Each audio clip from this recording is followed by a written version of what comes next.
So let me ask you this. So what matters the most in your world? Okay, so you got, first of all, your voice is ridiculous. Your voice, you know what I'm saying? Like, you can listen to that voice tell stories all day long. Rough. So clearly it'll kick your ass. So how much of it is physiology, like what you look like? How much of it is your look, your face? How much of it is your voice? How much of it is storytelling? How much of it is talking shit? How much of it is just flexibility? What would you rank as the most important to being a great wrestler? You're really insightful, bro, because it's all of that. Mm-hmm. When you've got the look and the size and the rap and the athleticism, when you put that all together, you've got like Stone Cold Steve Austin. Mm-hmm. You've got The Rock. You've got Goldberg. Right. You know, you've got Kevin Nash. Like the guys who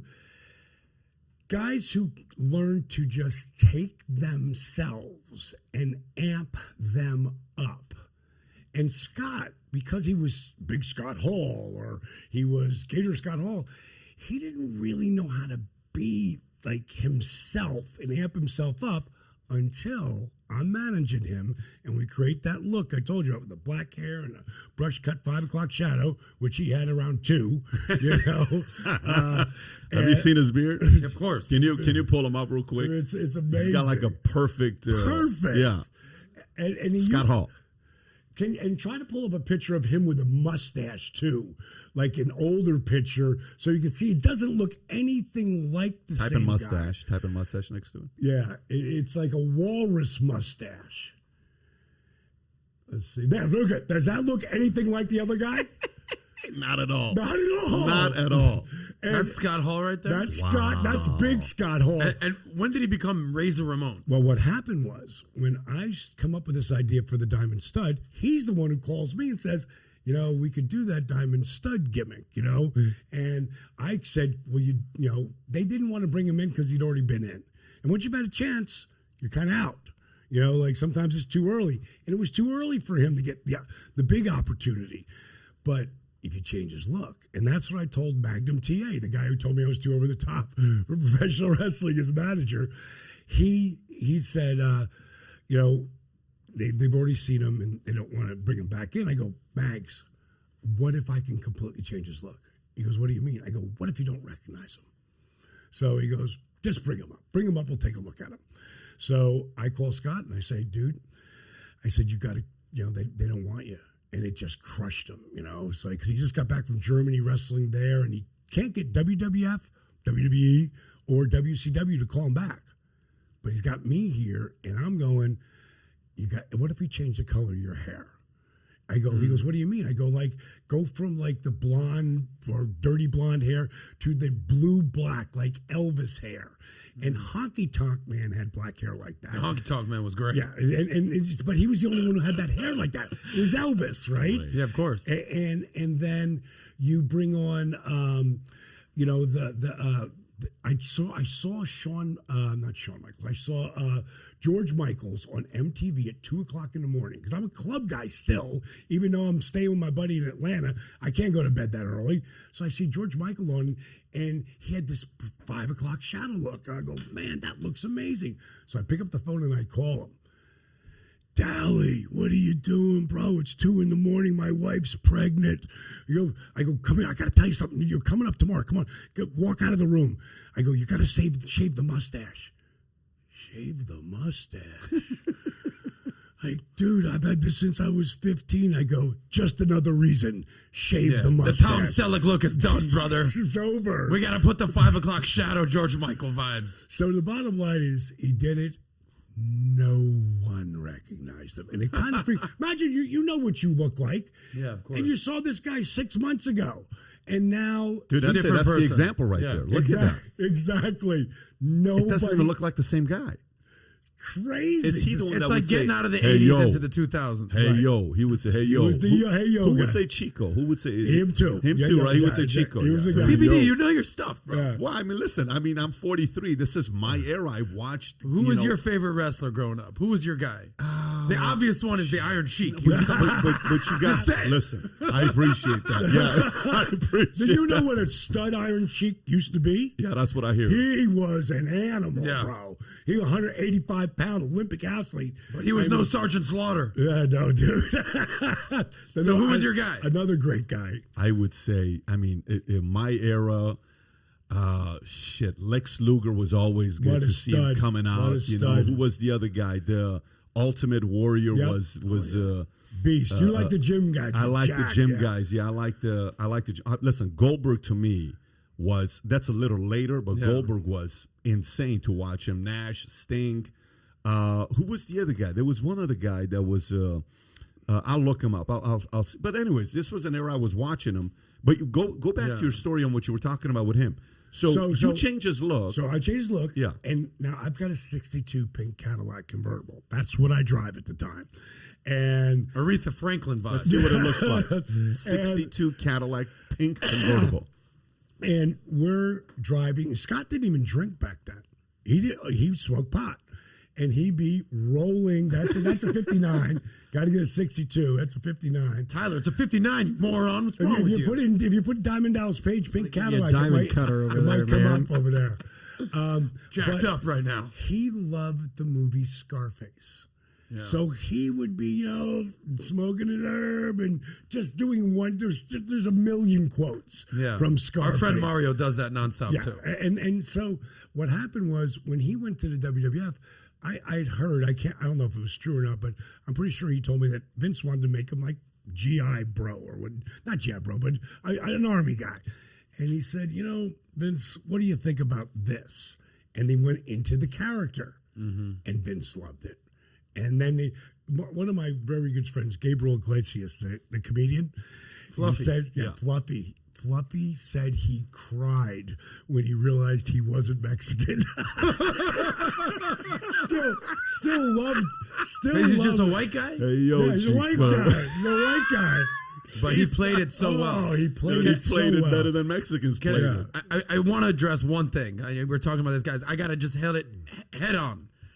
My favorite wrestler all time, growing up, I'm an 80s kid, 90s kid.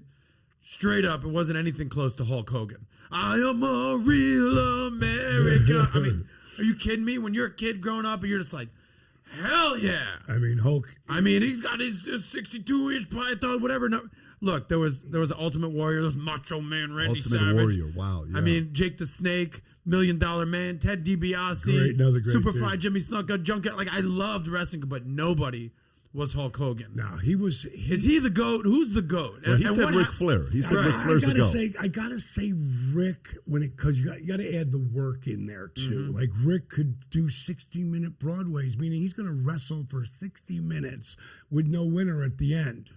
You know what I mean? Like he's that guy. But if you take the icon who at the time was the hottest, it's Hulkster. You know? But you look at a guy like Shawn Michaels who was just a younger version who could do. I mean, he did stuff at just an unbelievable different level. If Stone Cold Steve Austin has the length of Ric Flair when it comes to longevity because he got dropped on his head and broke his neck.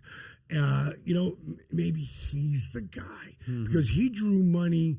He drew more money than Hulk drew in a shorter period of time. Yeah, because remember. So he's like Conor. He would put money. Say again? Because Conor in McGregor. UFC. Conor McGregor pulls money. Right. And that's Austin. And Austin, I mean, Wow. They're both, I tell you, when you get to that level, how you grab the crowd, like I was so lucky to have lived the dream like I did, man. 1997 was my year. 1998 was amazing. In 99, and this is all in my 40s. Crazy. All in my 40s.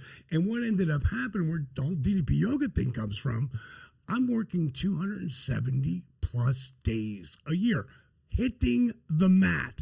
One match, because I'm on main events through all of this. So one match could go 15 minutes, it could go 30. That's like having 5 to 8 car accidents in one day. And Ric Flair said something really, interesting. He said, it's amazing what your body can get used to. So Pain tolerance. Yes. No, but just your body can. Yeah. just get used to it. And then when you stop doing it and you come back, oh my God, it's like starting all over again. So I was working such a feverish pitch along with doing, Carl Malone, and Dennis Rodman. Rodman was with Hogan, and me and Carl Malone came on while they were on the Tonight Show, and we shot the angle. Showed Malone and DDP. And I have to teach these guys now how to wrestle. They're not wrestlers. So we have to figure out. Malone is huge. There you go. Look at that Huge picture right there. beast. Like, that is the. I'll go back and tell you the story. So Hulk pulls me aside in Germany, 1994. I just walked through the curtain, and he pulls me aside. He goes, "How are you doing it?" I go, "How am I doing what, Hulk?" He goes, "How are you getting so much better?" He goes, "I don't see you on TV that often." They don't believe in me at the time. They're not using me. So he goes, "But when I do see you, you come up with some new move I haven't seen you do, and you get the people involved." He goes, "This is how they're doing it, right?" He answers his own question. He goes, "They're putting you on the road so you can learn your craft." I said, "Hulk, the only reason I'm on this tour is because my real name is Falkenberg, and the Krauts love their Germans, and I got a smoking hot wife that walks me to the ring." He goes, "Well, how the hell are you doing it then?" And I said, "I went back down to power plant where I learned how to wrestle, and I started teaching those guys. And I'm kind of figuring out the more I teach them, the more I learn." This is about everything, and you know this. Of course. If you teach someone and keep teaching them and keep teaching them, you're learning as you're teaching. The most important thing. So, and obviously, great, Hulk. Thank you. I appreciate the compliment. He goes, "Whatever you're doing, keep doing it, because it's not today, it's not next year, the year after." He said, "But I, honest to God, believe that you and I could draw huge money together." Wow. 4 years later, that is the second biggest drawing pay-per-view in the history of pay-per-views for WCW. 98. And I'm the one who put that whole thing together. From Carl coming in, Rodman was already coming in with Hulk, but I put the idea together, brought it to Bischoff. Bischoff saw Malone, sweep LA that year, and he said, "Let's do it." And it happened. So it's, you never know who's watching. That's one of the little things I explain to people. If you're going to clean a bathroom or sweep a floor, like, do it the right way, because somebody's watching, and it might just change your life. That's so powerful, by the way. God, you never know who's watching. No. So. Well, listen, he's at 270 out of 365. So you're working 270. It's like having 5 to 8 car accidents a day, 15 to 30 minutes. You're running, jumping back, dropping, all this stuff. That's insane. The credit goes to the body, by the way, how capable we are. So many times we're like, "There's no way in the world I can do this." And I've had 4 kids. You watch the body have a baby. You're like, how do you do that? The body is so much more capable than we think it is. If you enjoyed this short clip, click over here to watch another short clip. And if you want to watch the entire episode, the entire podcast, click here.